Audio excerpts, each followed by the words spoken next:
going to do a slideshow and a little bit of a video on showing up. The key to excellence. Egan Landscape Group succeeds by having their employees fully engaged and involved in their work. What is showing up? Presence, being present. Being physically present and engaging in your work, not just physically showing up, but mentally and emotionally as well. Mindfulness, maintaining a sense of awareness and focus on the present moment rather than being distracted or disengaged. Getting into your work. Commitment, dedicating your time, energy, and effort to your work, going above and beyond what is expected of you. Adaptability, being willing to adjust, respond to changes, circumstances, and challenges, demonstrating flexibility and problem-solving skills. That's a big one with us, because we're always, somebody's out, we gotta switch crews around, doing whatever, and everybody's always very helpful, and you know, you might go from a mow crew to an enhancement crew. All right, pillars of showing up. Punctuality, arriving at work on time, ready to begin the day's tasks, setting the tone for productive and efficient workday. Adaptability, being able to pivot and respond effectively to changing priorities, weather conditions, or clients' needs throughout the day. Proactivity, taking an initiative to identify and address issues before they become problems, and anticipating the needs of the team's clients, so the team and clients. Attention to detail, ensuring the highest quality of work can be carefully inspected by carefully inspecting tasks, double checking measurements, and maintaining a keen eye for small but important details. Teamwork, collaborating with colleagues, sharing knowledge and resources, and supporting one another to achieve these collective goals. It's really important. The last one, teamwork, is one of our core values, and working together is what makes us who we are.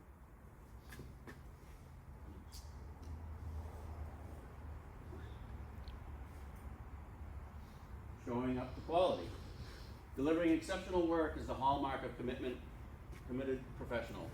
When you show up to a task or project, your ability to consistently produce high quality outcome demonstrate your dedication and elevates overall performance of the team. This unwavering focus on quality is a testament to your strong work ethic and commitment to excellence. We all want to do good at our job. What makes us go? Showing up to accountability. Owning your mistakes. I do it all the time. I do it with Judy. You know, I was supposed to do something when at Pine Hills, and I was like, my bad, I dropped it, you know, I'll get it done. You know, instead of trying to pass the buck and say, making some excuse. People hate that. I mean, people really hate that when they can read through you. You know, just own up to it. You do something wrong, you forget something, it's all right. You know, everybody's human. When you make a mistake, take responsibility for it. Don't make excuses or blame others. Acknowledge the error and commit to learning from it. Do that all the time. I'm going to bring you up. What's something that not just you, but a few people have done on my route that I say every Monday morning? Yeah, the 12 barns one. Are you ever going to forget that? No. You learn from it. Yeah. So that's basically what that is. Proactive problem solving. Don't wait for problems to come to you. Anticipate potential issues and take action to address them before they escalate. Then nip it in the bud. I'm not talking that, but demonstrate your willingness to find solutions. Transparency and communication. Keep your team and stakeholders informed. Share information openly and honestly, even if it is difficult. Fostering a culture of trust and open dialogue is key. It's very important. Delivering on commitments. When you agree to take on a task or responsibility, follow through with it. Meet deadlines, complete work to a high standard, and be reliable in your actions. I make lists all the time. I have to get things done. I can't remember everything. If you can't remember everything, I make a list. You guys all hear my phone going off. You know, that's to remind you to do something. You just can't, you might not be able to remember everything, but if you make a nice list and check them off, it helps out a lot. Continuous improvement. Seek out opportunities to grow and develop your skills, embrace feedback, learn from your experiences, and demonstrate a commitment to personal and professional management. Showing up to accountability. get a video.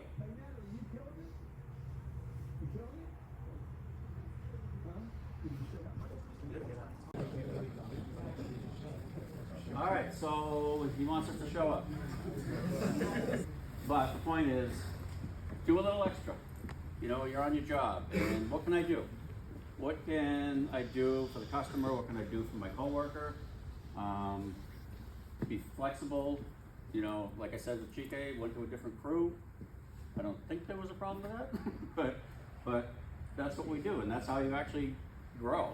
You know, I mean, you might work and say, hey, that's something that I might want to do. You know, all of us do that.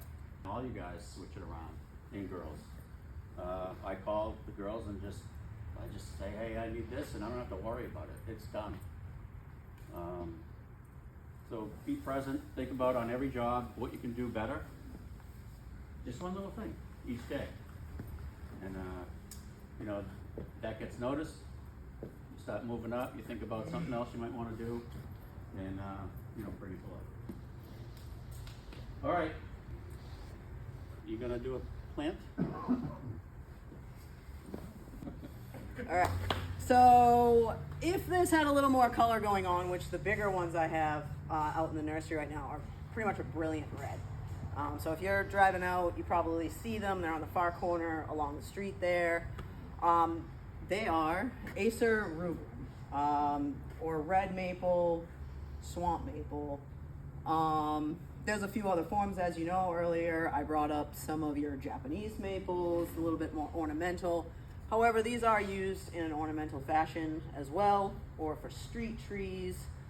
You probably see them lining along the neighborhoods or in between common areas.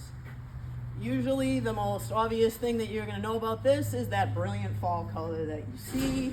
Pretty much they're usually red, but they can go through kind of color spectrum where there's like a bit of orange, some yellows in there. Things to be able to tell them apart from sugar maple. They tend to have, and I don't know how close you'll be able to see, but they do have a little bit more of a red along the stem and up through sometimes the veining of it. And also your sugar maple tends to have more of a yellow fall color or an orange.